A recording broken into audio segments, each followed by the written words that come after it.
2016년 금요일 첫 번째 강의를 시작하도록 하겠습니다. 조금 전에 말씀드린 대로 오늘부터 몇 시간에 걸쳐서 신명기 맥잡기를 하도록 하겠습니다. 지금까지 맥잡기를 36번 이제 했고, 오늘부터 이제 맥잡기 신명기에 대해서 시간이 허락하는 대로 5번이나 6번 정도 시간을 내서 신명기가 총 34장으로 구성되어 있는데 그 34장의 내용이 무엇을 이야기하고 있는가 여러분에게 알려드리는 그런 시간을 갖도록 하겠습니다. 먼저 우리 성경 맨 앞에 이제 신명기 가서 보시면 신명기 이제 개요가 그 안에 이제 들어 있습니다. 가서 보니까 기록자는 모세 이렇게 돼 있고 기록 시기는 주전 1450년경 지금부터 약 3500년 전쯤에 이 말씀이 이제 기록이 돼 있다 이렇게 이제 돼 있고 신명기는 그 내용이 역사를 서술하고 있다 이렇게 이제 돼 있습니다. 신명기가 다루고 있는 그 기간은 약 40년을 말하고 있다고 지금 우리가 요약을 해 놓았습니다. 수신자는 여러분이 잘 아시는 대로 이집트 탈출을 한 이후에 광야 생활을 하면서 처음에 이집트를 떠났던 첫 세대는 다 죽게 됐어요. 그래서 이제 그 죽임을 당한 그 첫 세대를 대신해서 광야에서 태어난 새로운 세대, 다시 말해 여호수아의 인도를 통해서 가나안 땅에 들어가게 될 이 새로운 세대에게 모세가 죽기 한 2달 전쯤에 마지막 유언처럼 해서 지난 40년 동안 하나님께서 이집트 탈출 이후에 어떤 일들을 하셨는가. 오늘 우리가 4장 말씀을 읽었지만 가서 보시면 말 그대로 그 모세의 그 유언이구나 하는 게 이렇게 드러나는 그런 거 우리가 금방 느낄 수 있을 거예요. 그래서 성경 말씀이 여러 가지가 많이 있지만 이렇게 좀 시간이 있고 내가 좀 소리를 내서 좀 이렇게 읽어보면 좋겠다 이런 생각이 좀 드실 때 이 신명기에 있는 말씀을 읽어보시면 굉장히 좋습니다. 특히 소리를 내서 읽으시면 상당히 좋아요. 우리가 예를 들어 신명기 8장에 제가 한번 이렇게 읽어보겠습니다. 8장 1절, 2절, 3절 제가 한번 이렇게 읽어볼게요. 너희는 내가 이날 내게 명령하는 모든 명령을 지켜 행하라. 그리하면 너희가 살고 번성하며 주께서 너희 조상들에게 맹세하신 땅에 들어가 그것을 소유하리라. 너는 주 내 하나님께서 이 40년 동안 광야에서 너를 인도하신 그 모든 길을 기억할지니 이것은 그분께서 너를 낮추시며 너를 시험하사 내 마음속에 무엇이 있는지 또 내가 그분의 명령을 지키려 하는지 그렇지 아니한지 알고자 하심이라. 저와 여러분이 어려움 속에 빠지고 병 걸릴 때도 있고 이렇게 될 때 가만히 누워서 이런 말씀을 한번 이렇게 한번 소리를 내서 한번 이렇게 읽어보세요. 이렇게 어려움을 당할 때 좀 하나님 왜 이렇게 나를 낮추시는가. 거기서 3절에 그분께서 너를 낮추시며 줄이게 하시고 또 너도 알지 못하며 내 조상들도 알지 못하던 만나를 내게 먹이신 것은 사람이 빵으로만 살지 아니하고 주의 입에서 나오는 모든 말씀으로 사는 줄을 내가 알게 하려 하심이니라. 이 40년 동안 내가 입은 옷이 헤어지지 아니하였고 내 발이 붓지 아니하였느니라. 이런 말씀 이렇게 읽을 때 말 그대로 거의 죽어가던 사람에게 살아나는 거예요. 얼마나 그 말씀이 좋은지 알 수가 없습니다. 신명기는 처음부터 끝까지 하나님의 사람 모세가 120세가 돼서 이제 죽을 날 한 2달 정도 지금 남겨놓은 그런 상태에서 이스라엘 백성의 그 새로 태어난 그런 세대뿐만 아니라 또 하나님의 영감으로 이 말씀을 우리를 위해서 마지막 시대에 사는 우리를 위해서 우리가 배도하는 그런 삶을 살면 안 되고 또 어떨 때 쓰러질 때가 있거든요. 그 쓰러지는 가운데서도 지난 몇십 년 동안 하나님이 나를 어떻게 인도해 주셨는가. 그 많은 기적들과 여러 가지 그 놀라운 일들을 통해서 지금까지 나를 인도해 준 그 하나님을 생각을 하고 다시 우리가 일어날 수 있도록 이렇게 만들어주는 그런 말씀이 여기 신명기의 말씀이에요. 그래서 읽으면 읽을수록 운율도 좋고 그 다음에 읽으면 읽을수록 참 사람에게 힘을 주는 그런 말씀이 이제 신명기입니다. 자, 유대인들은 이 책을 그냥 영어 단어 The Words 이렇게 해서 말씀들이라고 그렇게 불렀어요. 우리 여기 영어로는 이제 Deuteronomy 이렇게 이제 돼 있는데 듀트로노미는 이제 중국말 성경에서 우리가 갖고 올 때 신명기라고 이제 그렇게 이야기했는데 히브리어 책 이름이 그리스어 성경으로 넘어가면서 듀테로노미온이라고 하는 이와 같은 그 책명을 띠게 됐는데, 이게 이제 라틴어를 거쳐서 영어로 정착된 그런 이름이 듀트로노미 이렇게 돼 있어요. 그래서 이걸 그냥 번역을 하면 두 번째 율법이다 이런 뜻이에요. 이것은 유대인들이 하나님으로부터 율법을 두 번째, 그러니까 한 번 받고 또 받고 또 받고 하는 그런 의미의 두 번째 율법을 받았다는 그런 뜻이 아니고, 이미 약 40년 전에 하나님께서 이스라엘 백성에게 율법을 주셨습니다. 그 주신 율법을 이미 받은 거거든요. 그 율법을 모세가 죽기 전에 다시 한번 이야기해주고 다시 한번 검토해주고 이것이 뜻하는 바가 이거라고 다시 한번 설명해주는, 다시 말씀드려 40년 전에 시내산에서 받았던 그 율법을 직접 수여받은 그 모세가 그 내용이 정확히 이거라고 지금식으로 얘기하면 주석을 달아주는 그런 글이다 이렇게 생각하시면 좋을 것 같아요. 그래서 한글 성경의 책명은 신명기인데, 신명기는 그 뜻이 명령들을 자세히 설명한 책이다 이런 뜻을 가지고 있습니다. 그래서 중국말의 그 신명기라고 하는 그 책에 그 이름을 잘 반영을 지금 하고 있다, 우리가 이제 이렇게 볼 수가 있습니다. 자, 그러면 신명기의 주제는 뭐냐? 광야에서 하나님께서 이루신 그런 일들이 있어요.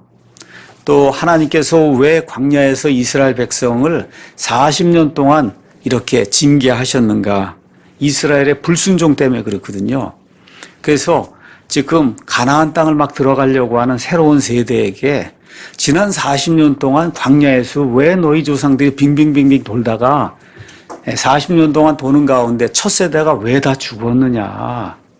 이거를 분명하게 너희가 다시 한번 생각을 하고, 그리고 가나안 땅에 들어가서 너희 조상들이 이 하나님을 대적해서 범했던 그와 같은 악한 행위를 절대 다시 반복하면 안 된다. 이런 것들 이제 보여주기 위해서 하나님께서 이제 신명기를 쓰셨고, 또 새로 이제 이 태어난 이 세대에게 이 하나님께서 이 세대를 이 가나안 땅으로 인도하기 위해서 안내서가 또 필요하거든요. 그래서 이 세대들이 믿고 따라갈 수 있는 그 안내서 역할을 하도록, 또 신명기를 읽어보시면 단순히 3,500년 전에 그 이스라엘 백성에게 주신 그 말씀뿐만 아니라 3,500년이 지난 이 시점에 예수님 재림하시는 그 시점에 이스라엘의 상태가 어떻게 될 것인가까지 모세가 한 3,500년 앞을 쭉 이렇게 내다보면서 맨 끝에 이스라엘 백성에게 어떠한 일들이 일어날 것인가까지도 모세가 하나님의 대언을 통해서 이 안에 말씀을 기록해 놓고 있습니다.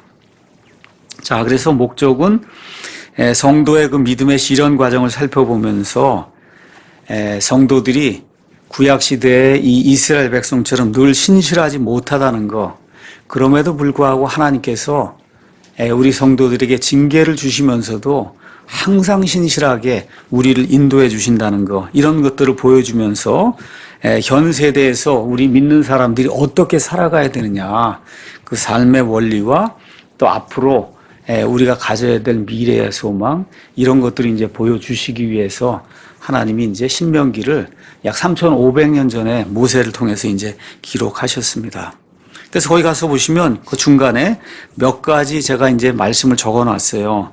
첫째는 새로운 세대가 태어났다는 거예요. 자, 이 새로운 세대는 이제 어디로 들어가야 되냐 하면 새로운 땅에 들어가야 돼. 한 번도 들어가 보지 못한 새로운 땅, 가나안에 지금 들어가야 될 그런 책무를 이제 받게 됩니다. 지금까지 40년 동안 누가 함께 했어요? 이스라엘 역사에서 가장 위대한 사람이라고 할 수 있는 모세가 이들과 함께 했는데, 이제 모세는 2달 있으면 이제 죽는 겁니다.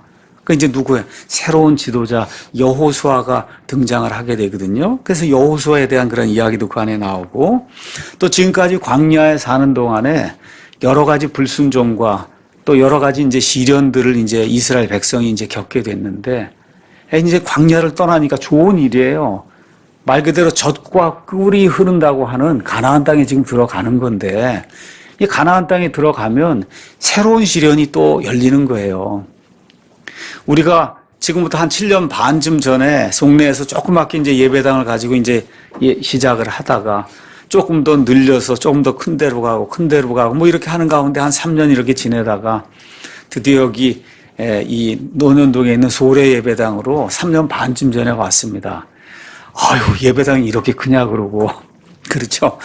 이렇게 하는 가운데 예배당이 모자라서 지금부터 2년 전에 예배당 반층을 맞아 사서 그거 살 때도 아니 이걸 또 늘려야 되냐 그러고 반대하시는 분들도 있고 뭐 그런 일들로 인해서 많은 사람들이 또 나가기도 하고 하여튼 그런 과정을 겪으면서 지금 여기까지 왔거든요. 지금 왔는데 어때요?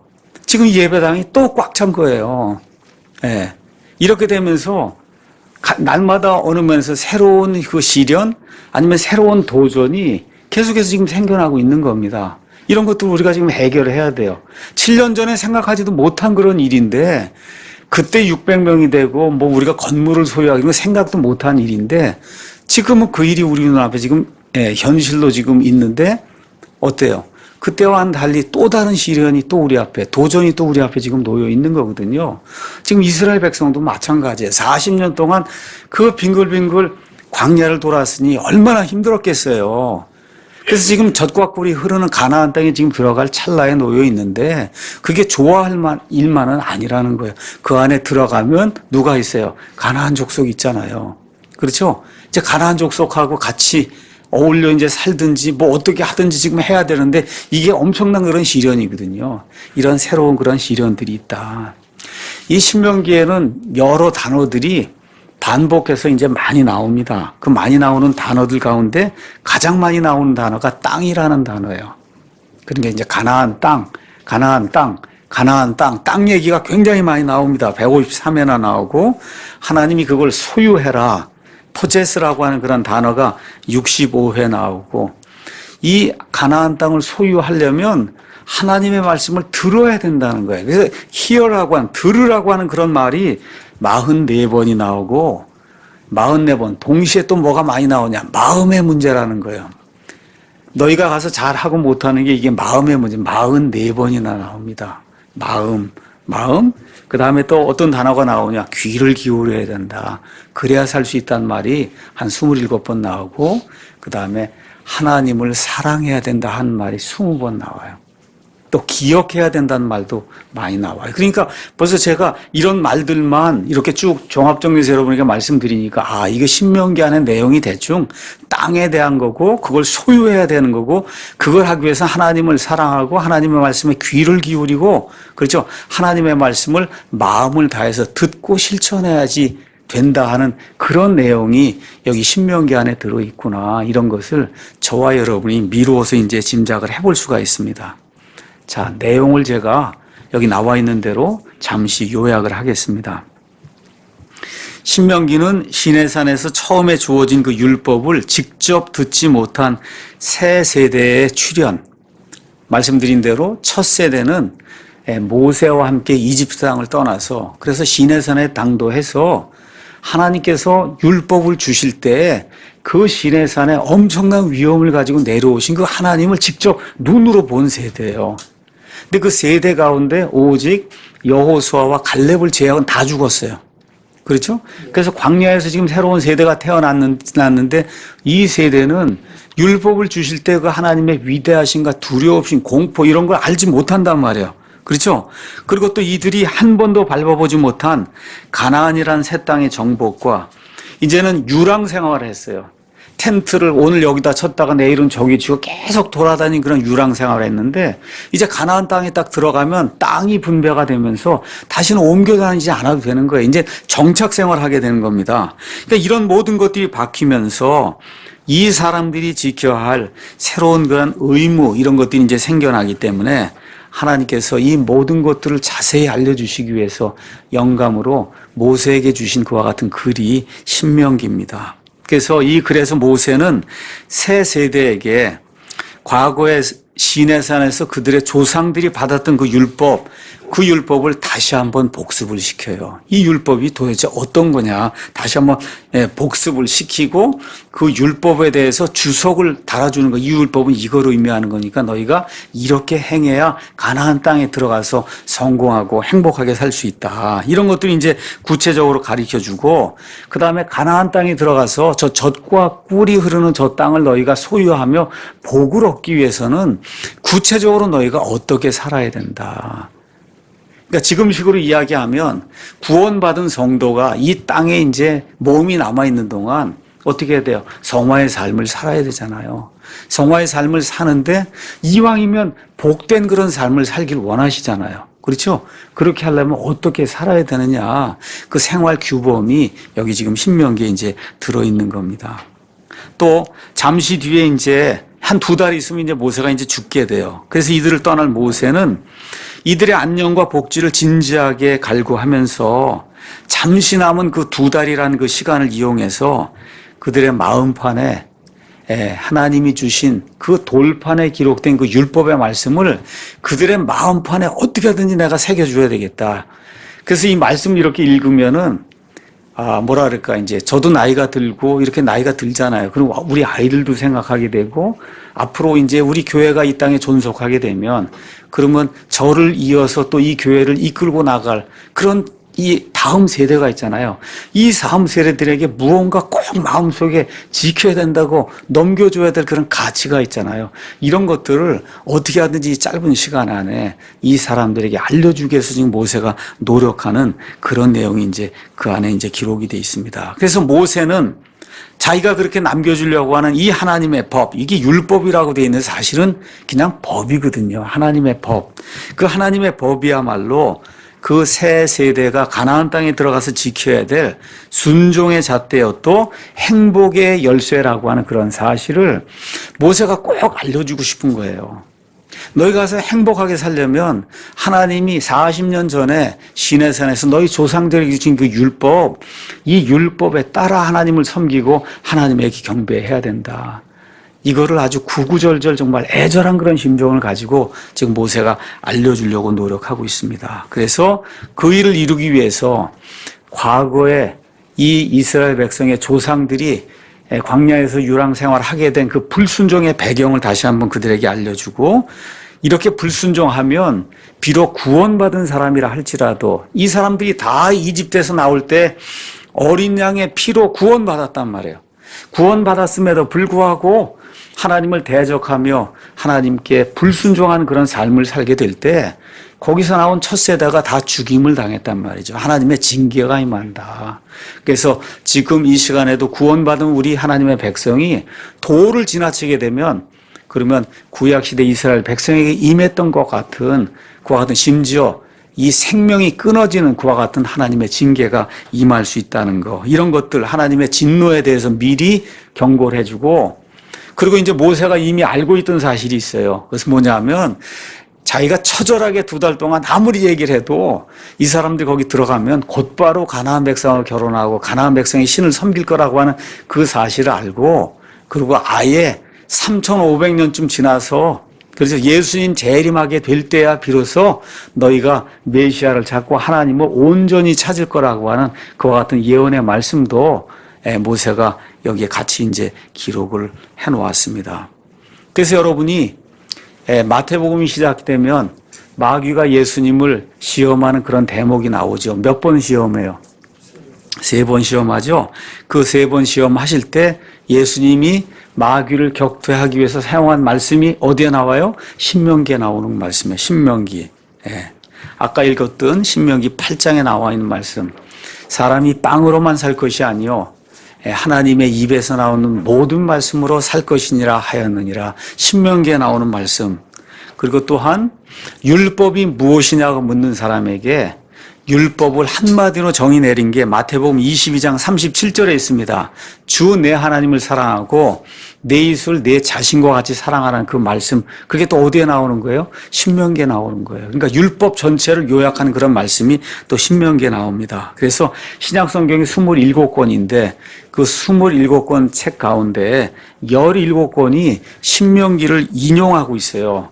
우리 예수님이 가장 많이 인용했던 그러한 말씀이 신명기에 있고 또 이사야서에 있습니다. 신명기는 34장 959절로 이렇게 이제 구성되어 있습니다. 뭐 여러 가지로 우리가 이제 핵심장을 들을 수가 있는데, 여기에는 29장의 내용을 핵심장으로 이야기했어요.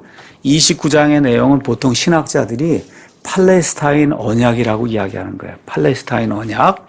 팔레스타인 언약은 가나안 땅에 들어가기 전에 모압 땅에서 이 이스라엘 백성과 맺은 하나님의 언약을 이야기하는 겁니다.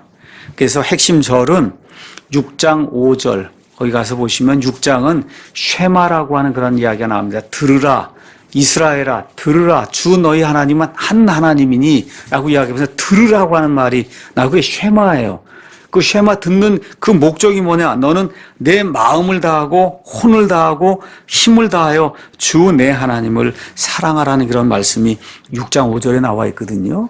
그래서 저와 여러분이 이것이 구약의 말씀이지만 그럼에도 불구하고 신약시대에 우리가 구원받고도 이 말씀 그대로 너는 내 마음을 다하고 혼을 다하고 힘을 다하여 주 내 하나님을 사랑하라는, 지금부터 3,500년 전에 모세가 주었던 이와 같은 말씀을 우리 삶 속에서 늘 기억하게 해요. 또 그 기억하면서 그 말씀대로 살게 될 때 하나님이 원하시는 그런 귀한 삶을 살 수가 있습니다. 자, 신명기가 지금 총 34장으로 이렇게 구성이 되어 있는데, 그 34장을 위얼스비 목사님이 간단하게 이제 세 부분으로 이렇게 이제 요약을 해 놨습니다. 그 요약은 첫째, 과거에 일어났던 일들에 대한 염려가 1장에서 4장에 나와 있어요. 그래서 그 1장에서 4장에는 불신 때문에 40년 동안 이스라엘 백성에게 일어났던 그런 일, 그 다음에 이 이스라엘 백성이 그 이후에 여러 여정을 겪으면서 에돔, 모압, 그 다음에 암몬, 그 다음에 시혼, 그 다음에 옥, 이런 사람들, 이런 왕국들을 이렇게 정복하기도 하고 하면서 쭉 드디어 어디까지 다다르냐 하면, 여기 이집트에서 출발해서 이쪽으로 가면은 여기가 가나안 땅인데 이렇게 들어가는 게 아니라 그랬죠. 어떻게 이렇게 들어가서 동쪽에서 서쪽으로, 동쪽에서 다시 말해 요르단강을 건너서 이렇게 들어가는 그런 여정을 하나님이 만들어 놓으셨다. 그렇게 이제 이야기했습니다. 그래서 그 여정이 다시 한번 이제 그 안에 나오고, 그러면서 모세가 너희가 복종해야 그래야 가나안 땅에 들어가서 행복을 누릴 수 있다라고 말씀하는 내용이 오늘 읽은 4장 말씀에 있습니다.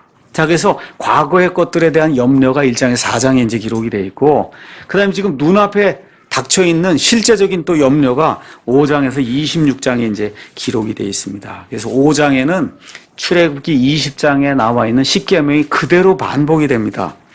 그 다음에 제가 아까 말씀드린 대로 6장은 보통 이스라엘 사람이 쉐마라고 이야기하는, 들으라는 하나님의 말씀을 들으라고 이렇게 명령하는 그런 내용이 나와 있고, 그 다음에 이제 7장에서 10장에는 율법 보존에 대한 그런 말씀이 이제 나와 있으며, 특별히 아까 제가 읽은 신명기 8장 2절에서 3절, 사람이 빵으로만 살 것이 아니요 하나님의 입에서 나오는 모든 말씀으로 산다. 40년 동안 너희 조상들이, 또 너희가 이 광야를 돌아다녔지만 너희 옷이 헤어지지 아니하였고 너희 발이 부르트지 않았다는 거예요. 이게 얼마나 놀라운 일이에요. 그렇지 않습니까? 이런 일들, 하나님께서 너를 낮추시고, 그렇죠? 이렇게 한 모든 것들, 이건 너희 마음속에 무엇이 있는가를 살펴보기 위해서 하나님이 그런 일들을 하신다. 그래서 저와 여러분이 고통과 어려움을 당하게 될 때 정말 우리 마음속에 무엇이 있는가를 보시기 위해서 어떤 때는 하나님이 우리를 이렇게 낮추실 수도 있구나. 이런 것들을 저와 여러분이 기억하시면 좋겠습니다. 그 다음에 12장에서 18절은 이스라엘 백성에 주는 여러 가지 법규가 나와 있고, 그 다음에 19장에서 26절에는 판단의 이제 규범이 나와 있습니다. 그 다음에 이제 세 번째, 모세가 미래 사람들에 대해서 갖는 염려가 27장에서 이제 30절에 나와요. 그래서 여러분이 이제 신명기를 읽으면 이렇게 하면 복을 받고 이렇게 하면 저주를 받는다는 그런 내용, 유명한 그런 내용이 복과 저주의 말씀이 27장하고 28장에 길게 기록이 되어 있습니다. 그 다음에 이렇게 저주를 받게 될 때 어떻게 해야 너희가 다시 돌아올 수 있느냐. 회개하고 돌아오게 될 때 하나님의 복이 다시 임하며 회복에 대한 그런 내용이 29장에서 이제 30장에 나오고, 맨 마지막으로 31장에 34장에는 모세 자신의 그 염려가 이제 그 안에 기록이 돼 있어요. 새로운 지도자 여호수아를 뽑는 일, 그 다음에 이제 새로운 노래를 하면서 이스라엘의 앞날에 대해서 이스라엘을 축복하는 일. 말 그대로 저도 좀 그렇게 되면 좋겠어요. 정말 한 80세고 하나님 언제까지 살지 모르지만 하여튼 그렇게 만들어줄 때 맨 마지막에 이 교회에 남아있고 킹제임스 성경을 사용한 그런 사람들을 위해서 정말 축복의 메시지를 한번 이렇게 전달해주고 죽으면 얼마나 좋겠어요. 모세가 그렇게 정말 120년 동안 40년은 이집트의 왕자로, 그렇죠? 그 후에 40년은 미디안 땅에 쫓겨가서 양치는 그런 목자로 살다가 나머지 40년 정말 하나님의 은혜로 이스라엘 백성을 이집트에서 탈출시키는 그런 그 이스라엘의 유명한 그와 같은 대원자의 그런 삶을 살고, 맨 끝에 자기 그 백성을 위해서 축복의 메시지를 남겨놓는 그런 글이 여기 33장에 이제 기록이 돼 있고, 새로운 집에 대한 그런 내용. 모세가 결국은 그렇게 그리던 가나안 땅에 못 들어가잖아요. 못 들어갑니다. 이런 또 아이러니가 또 하나 기록이 돼 있거든요. 이렇게 되는데 그 못 들어갈 때 하나님께서 그래도 그에게 큰 긍휼을 베푸셔서 그가 원기가 왕성할 때, 그런 때 하나님이 그를 죽이시고 하나님이 직접 그를 묻으셔서 아무도 그의 무덤을 알 수 없도록 만들어 주시면서 그에게 마지막으로 하나님이 주실 수 있는 최대의 그런 영광을 주시는 그런 모습이 신명기 34장에 기록이 되어 있어요. 그 신명기 34장 가서 읽어보면 맨 끝에 정말 이 모세라고 하는 그런 사람에 대한 그 평가가 거기 이렇게 이제 나와 있습니다. 34장 10절. 그 뒤로는, 모세 뒤로는 이스라엘에서 모세와 같은 대언자가 일어나지 아니하였나니 그는 주께서 얼굴을 마주 대하여 아시던 자라. 모세 이전이나 이후에 많은 하나님의 사람도 있었지만 모세처럼 직접 얼굴을 마주하며 하나님과 대화했던 사람 없었다는 거예요. 주께서 그를 보내사 이집트 땅에서 파라오와 그의 모든 신하와 그의 온 땅에 행하게 하신 모든 표적들과 그 이적들 가운데서 또 모세가 온 이스라엘의 눈앞에서 보여준 그 모든 강한 손과 그 모든 큰 두려움 가운데서 그분께서 그를 아셨더라. 이렇게 기록이 되어 있어요.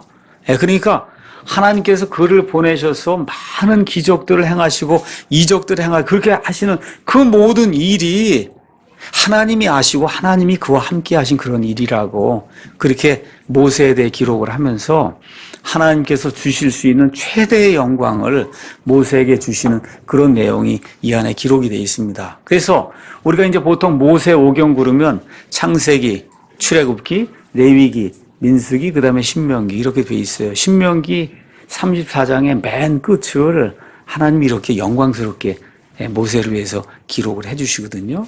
그래서 이제 앞으로 몇 시간에 걸쳐서 저와 여러분이 이제 신명기를 이렇게 공부하게 될 때 오늘 대충 그 신명기의 전체적인 구조, 그 다음에 내용, 모세의 그 애절한 그런 간청, 그 다음에 기도, 축복 이런 내용들을 제가 일단 이렇게 말씀을 드렸잖아요. 그래서 이제 여러분에게 이제 강해를 하면서 그날 2장 정도를 꼭 읽을 거예요. 오늘은 이제 4장을 읽었습니다. 이렇게 읽으면서 모세가 주고자 했던 그 애절한 그런 심정, 그런 걸 저와 여러분이 같이 좀 이렇게 공유를 하면 얼마나 좋겠는가. 그래서 이 신명기 맥잡기를 몇 번 다 한 다음에 그 다음에 정말 이 안에 이제 시간이 있는 분들이 1장부터 시작해서 34장까지 한번 쫙 읽을 때 그렇죠. 아, 이게 이런 말씀이구나 이렇게 되면서 말 그대로 그 말씀을 읽을 때 우리가 흥분이 돼서 정말 하나님을 이렇게 섬기고 이렇게 사랑해야 되겠구나 하는 그런 마음이 우리 가운데 흘러넘치면 좋을 것 같습니다. 자, 그러면 오늘 1장부터 5장에 나와 있는 말씀을 제가 잠시 요약을 하도록 하겠습니다. 자, 이제 모세가 그난 40년 동안 광야를 이제 빙빙 돌다가 그래서 이제 가데스에 한번 가서 어떻게 했어요? 가데스에서 12 이 지파에서 한 사람씩 뽑아서 12명을 가나안 땅에 보냈다가 이들이 악한 보고를 하게 되죠. 그래서 결국은 이 모든 사람이 죽을 수밖에 없는 그런 일이 생겨서 이 가데스 바네아에서 드디어 광야를 돌기 시작해요. 광야를 빙빙빙빙 돌다가 다시 어디에 이르러 가데스에 이르게 된 겁니다. 가데스에 이르렀다가 물이 없어서 그래서 거기서 어떻게 해요? 백성들이 불평하다가 결국은 거기서 모세와 아론이 하나님을 크게 대적하는 그런 일을 범하고 가나안 땅에 들어가지 못한다는 저주의 말을 가데스에서 들었단 말이에요. 드디어 이제 가데스에서 이제 가데스 한번 가서 여러분 한번 보도록 하시겠습니다. 그래서 가나안 정복 그다음에 이집트 탈출이라고 하는 그 지도가 여러분 그 성경책 뒤에 가서 보시면 큰 글자 그다음에 한영되어 그다음에 작은 성경에는 5쪽에 있고 스터디 바이블에는 아마 그거보다 조금 더 늦게 9쪽이나 거기에 이제 나와 있을 거예요. 이집트 탈출 이렇게 가서 보시면 여기가 이제 이집트입니다. 여기가 이집트, 그 다음에 여기가 지금 홍해가 이렇게 놓여 있고, 여기가 지금 우리가 얘기하는 시나이 반도예요. 시나이 반도. 지금도 여기가 이집트 땅입니다. 이집트 땅이에요. 그래서 옛날에 1967년도에 6.1 전쟁이 일어났을 때 이스라엘이 이 시나이 반도 전체를 다 차지해 버렸어요. 이스라엘이. 그 결국은 다시 이제 돌려줘서 그래서 지금 이집트가 통치하고 있지만 이 조그만 나라 이스라엘이 골란 고원도 차지하고 이 큰 이집트의 이 시나이 반도를 순식간에 6일 동안에 다 차지해 버린 거예요. 이런 놀라운 일들이 여기서 이제 일어나게 됐습니다. 여기가 지금 말로는 시나이 반도. 그렇죠? 미국 사람들은 사이나이 이렇게 이제 이야기하는 거고 우리 말로는 시내로 돼 있어요. 이거 뭐 시냇물 얘기하는 그런 시내가 아닙니다. 시내산 뭐 이런 거 얘기할 때 그런 시내예요. 여기에 요 부분이 가데스 바네아가 지금 여기 있다 이렇게 말씀을 드렸습니다. 가데스 바네아. 그래서 여기 호렙산이 어디에 있는지 정확하게 모르지만 하여튼 지금 나와 있는 지도에는 호렙산이 지금 여기 나와 있어요. 이 시내산에서 여기 가데스 바네아까지는 여기 신명기 1장 2절 가서 보니까 호렙에서 가데스 바네아까지는 세일산의 길을 따라 10하루 길이니라. 그러니까 11일 동안만 걸어가면 갈 수 있는 길이 여기 요 땅이에요. 요 길입니다. 그래서 여기에서 지금 가나안 땅으로 정탐꾼들을 보냈다가 이 사람들이 악한 보고를 해서 그래서 이 가데스 바네아에서 다시 돌아와서 여기서 하나님이 뺑뺑뺑뺑 돌게 이렇게 해서 근한 39년을 지금 뺑뺑뺑 돌다가 다시 여기 가데스로 와서 그렇죠. 가데스에서 다시 이쪽에 모압과 그렇죠. 이쪽을 또 통과해 에돔과 그다음에 모압과 암몬을 통과해서 그래서 여기 있는 게 지금 사해바다예요. 사해바다 바로 위까지 지금 올라가 있는 그런 상태에서 지금 모세가 신명기를 기록하고 있는 거예요. 이해하시겠죠? 사해바다 이렇게 있으면 사해바다 바로 위에 그 위에 왼쪽으로 가면 어떤 도시가 있어요? 여리고가 있단 말이에요. 아시겠죠? 그 제일 먼저 들어가는 도시가 여리고죠. 그러니까 여리고 앞쪽에 지금 요르단강을 건너서 요르단강 동쪽에 있는 모압 평야에 지금 이스라엘 백성이 지금 당도에 있는 거예요. 한 200만 명이. 그렇죠? 이런 상태에서 지금 모세가 이 사람들에게 마지막 너희가 꼭 이걸 지켜야 된다 하고 유언의 말씀을 지금 주고 있다. 이렇게 이제 기억을 하시면서 신명기를 이제 보시면 좋겠습니다. 1장에는 여기 시내산 호렙에서 가데스 바네아까지의 그 여정이 이제 기록이 되어 있습니다. 자, 한번 가서 보겠어요. 여러분, 이 이집트 땅에서 출발한 날이 몇 월 며칠이라 그랬어요? 어린 양을 죽인 날이 유대인들의 달력으로 몇 월 며칠이에요? 1월 14일이고 14일 바로 저녁이 넘어가면서 15일이 되면서 이스라엘이 이집트 땅을 출발한 날이 1월 15일입니다. 1월 15일. 그렇죠? 1월 15일 날 이제 드디어 이 이집트 땅을 이제 출발한 겁니다. 이집트 땅을 출발해서 하여튼 호렙산이 여기 지금 가서 뭐 여기로 나와 있는데 여기에 있든지 아니면 여기 미디안 땅에 있든지 하여튼 여길 걸어서 호렙산에 언제 도착했냐면 3월 첫째 날에 도착했다고 출애굽기 19장 1절이 이야기를 해요. 알겠죠? 그러니까 한 50일 정도, 한 40일, 45일 동안 걸어가지고 지금 어디까지 왔냐면 호렙산에 이제 도착을 한 거예요. 호렙산에 도착을 했고, 그리고 제가 말씀을 드렸냐면 1월 14일이 6월절이고 1월 17일이 1월 15일부터 무교절이 일주일 시작이 되고 1월 17일이 뭐라 그랬어요? 초실절이라 그랬습니다. 초실절로부터 정확하게 50일이 지나면 무슨 날이라 그랬어요? 오순절이에요. 그래요. 그러니까 지금 오순절 날 뭘 받았다고요? 율법을 받았단 말이야. 구약 시대에는 오순절날 율법을 받았고 신약 시대에는 오순절날 성령님을 받았다. 이제 제가 그렇게 이제 말씀을 드렸습니다. 그리고 같은 날 오순절날 성령 받고 또 율법을 받았는데 율법과 성령님을 비교하면서 성경이 뭐라고 이야기하느냐? 율법을 받은 날에는 3,000명이 죽임을 당해요. 우상 숭배하다가. 그렇죠? 성령님을 받은 날에는 3,000명이 구원받는 말 그대로 신약과 구약이 이렇게 대조적으로 다르다고 하는 거. 그래서 고린도 후서에 가서 보시면 율법은 정죄의 직무를 띠고 있고, 그렇죠? 신약 시대의 은혜는 사람을 살리는 것과 같은 직무를 띠고 있다. 이런 것들을 비교하는 그런 내용이 그 안에 이제 기록이 되어 있어요. 그래서 율법은 정죄를 하는 거예요. 받은 날 우상 숭배하다가 3,000명이 죽임을 당하고, 그렇죠? 성령님을 받는 날 3,000명이 성령님으로 말미암아 구원받는 이런 일들이 신구약의 대조가 되면서 신약과 구약이 이렇게 극명하게 다르다고 하는 그런 내용이 이제 성경에 기록이 되어 있다. 이렇게 이제 말씀을 드렸습니다. 자, 이렇게 해서 셋째 달 첫날에 호렙산에 이제 들어갔어요. 그러고 나서 며칠 있다가 율법을 이제 받았습니다. 그래서 율법을 받고 또 뭘 받았냐면 원래 하나님이 계신 데는 하늘인데 그 하늘에 하나님이 계신 그 처소가 있는데 그 처소의 패턴을 이 모세에게 보여주면서 내가 이제부터는 너희와 함께 땅에 너희와 함께 거하겠다. 그러니까 내가 거할 수 있는 처소를 만들어라 해서 그 처소가 뭐예요? 성막이란 말이에요. 그렇죠? 구름 기둥, 불 기둥 이런 것들을 통해서 하나님이 임재를 보여줄 수 있는 성막을 만들라고 해서 성막의 양식, 패턴을 이스라엘 백성에게 주게 되니까 그래서 이스라엘 백성이 모세가 하나님에게서 받은 그 성막의 패턴대로 성막을 짓고 그다음에 성막을 세우고 하는 그런 모든 일이 그날 1년 동안 지속이 돼서 언제까지 머물렀냐 하면 그 다음에 2월 19일까지 호렙산에 머물렀다고 민수기 10장 11절이 이야기를 하는 거예요. 그러니까 1월 15일 날 떠나갔고 2월 19일까지 호렙산에 머물렀으니까 대략 한 1년하고 한 달 정도를 어떻게 해요?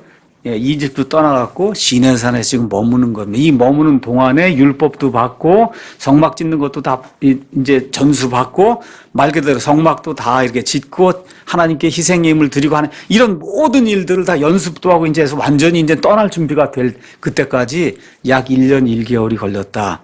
그래서 민수기 10장 11절 가서 보니까 정확하게 그 다음에 2월 20일에 이 사람들이 가데스 바네아로 가는 그러한 여정을 시작을 했다고 성경이 우리에게 이야기하고 있습니다. 자, 그래서 1장에서 모세는 1장 1절 가서 보니까 모세가 요르단 2편, 앞으로는 요르단 2편이 있고 요르단 저편이 있어요. 2편은 동쪽을 이야기하는 거예요. 저편은 서쪽을 이야기하는 겁니다. 성경이 그렇게 표현이 돼 있으니까 2편 그러면 이쪽 오른쪽을 이야기하는 거다. 이렇게 이제 이해하시면 됩니다. 2편 광야 곧 바란과 도벨과 라반과 그다음에 하세롯과 다사합 사이에는 홍해 맞은편 평야에서 온 이스라엘에게 전한 말씀들이 이러하니라. 그래서 호렙에서 가데스 바네아까지는 세일산의 길을 따라 10하루 길이니라. 이렇게 이제 이야기를 하고 드디어 언제 이야기를 했냐 이 신명기를 40년째 되는 해 11월. 알겠죠? 39년 다 지나고 이제 40년이 꽉 차면 드디어 어디 들어가요? 가나안 땅에 들어가는 건데 가나안 땅에 들어가기 딱 2달 남겨놓고 그렇죠? 11월 곧 그 달 첫째 날에 드디어 신명기의 말씀을 받아서 이스라엘 백성이 주기 시작한 거예요. 이해하시겠죠? 그러니까 모세가 뭐 언제 죽었는지 모르지만 하여튼 죽기 한 달이나 2달 전쯤에 지금 이 내용을 지금 주고 있는 거다. 이렇게 이제 이해하시면 되는 겁니다. 그래서 모세가 요르단 이편의 모압 땅에서 이 율법을 밝히 알리기 시작하여 이르되 이렇게 이야기하면서 율법을 하나님에게서 받은 그 율법을 다시 태어난 그 세대에게 밝히 보여주는 그런 일을 시작했다고 성경이 지금 이야기를 하고 있습니다. 자, 그래서 호렙을 떠나서 가데스 바네아 갔다가 정탐꾼 보냈다가 가데스 바네아에 다시 돌아와서 빙빙빙빙빙빙 돌고 다시 가데스 바네아로 왔단 말이에요. 그거 온 전체 기간이 한 39년 되는 거예요. 39년. 예. 원래 호렙에서 가데스 바네아까지는 10하루 길인데 아시겠죠? 그 길 그거를 그냥 한 39년 동안 이렇게 빙빙빙빙 돌다가 다시 돌아갔다는 그런 이야기가 그 내용을 담은 책이 민수기다 이렇게 말씀을 드렸습니다. 민수기에 39년 동안 광야 생활하는 가운데 일어났던 그런 일이 요약이 되어 있습니다. 자, 이렇게 이제 돼서 여기 말씀드린 대로 가데스 바네아를 드디어 떠났어요. 한 39년 돌아갔고 드디어 이제 떠나서 제일 먼저 당도한 데가 어디냐 하면 여기 에돔 땅을 이제 도착하게 되고 에돔 이후에 요 위에 가서 보면 모압과 암몬을 거쳐서 그래서 이제 이 안으로 이제 들어가게 됩니다. 근데 거기 모압과 암몬을 거치는데 하나님께서 말씀을 해주세요. 2장 가서 보시면 2장에 1절에서 23절에 하나님이 에돔 족속에게는 손을 대지 마라. 에돔은 야곱의 형 에서의 족속을 이야기해요. 그렇죠? 그 다음에 모압과 암몬은 거기에도 손을 대지 말라는 거. 그건 롯의 자손이 아브라함의 피를 가지고 있단 말이에요. 아브라함의. 다시 말해 야곱과 아브라함 등과 이 피를 공유하는 그런 민족들은 해치지 마라. 하나님 그렇게 이제 말씀하시고 그리고선 처음으로 이제 공격을 해서 그래서 땅을 빼앗는 그런 내용이 여기 가서 보시면은 이 24절에서 37절에 나와요. 2장에.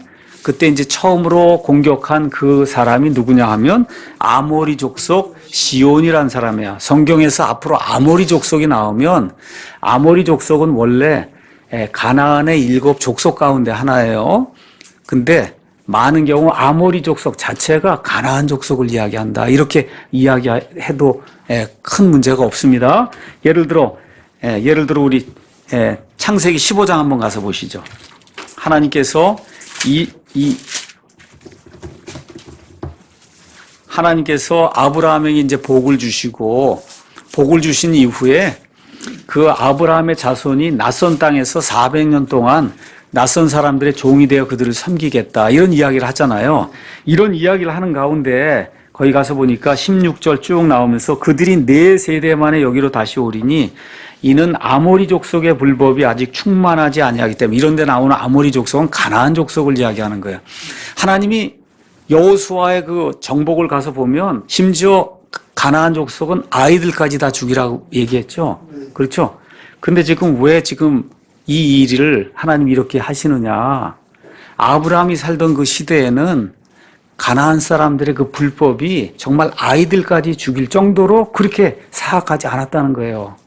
400년 기간이 지나는 동안에 그동안에 이스라엘은 민족이 되고 그렇죠? 그동안에 가나안 족속은 그 불법의 사악함이 하늘을 찔러서 하나님이 도저히 용납할 수 없을 정도가 됐단 말이에요. 이렇게 되었을 때 이스라엘이 가나안에 들어가게 되고 이렇게 들어가게 될 때 하나님께서 가나안 족속 그 가나안 족속의 불법이 이제 완전히 충만하게 돼서 이젠 내가 더 이상 참을 수가 없으니 심지어 아이들까지 죽여야 된다고 하는 그러한 말씀을 주시는 게 이게 다 이런 맥락으로 나오면서 거기 나오는 아모리 족속이 곧 가나안 족속을 이야기하는 거다. 이렇게 이제 이해를 하시면 됩니다. 자, 그래서 1장에서 19절에서 45절 가서 보시면 모세가 이스라엘 백성의 비극을 다시 한번 되풀이해서 이야기하는 그런 내용이 나와요. 가데스 바네아에서 하여튼 이스라엘 백성에게는 가데스 바네아만 나오면 치가 떨리는 거예요.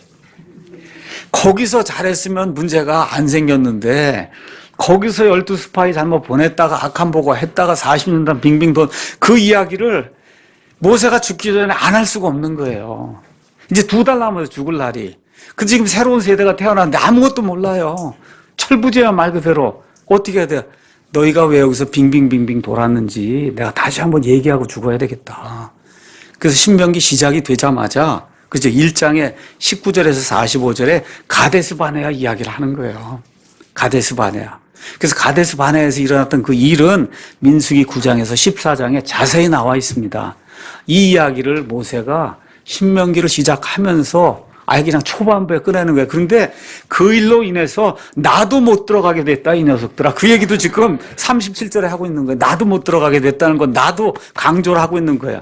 이 가데스 바네아가 어찌나 이게 뭐라 그럴까, 철천지 그 원수 같은 그런 일인지 하여튼 간에 너희 다시 한번 기억해야 되고 그 일 때문에 나도 못 들어가게 됐다.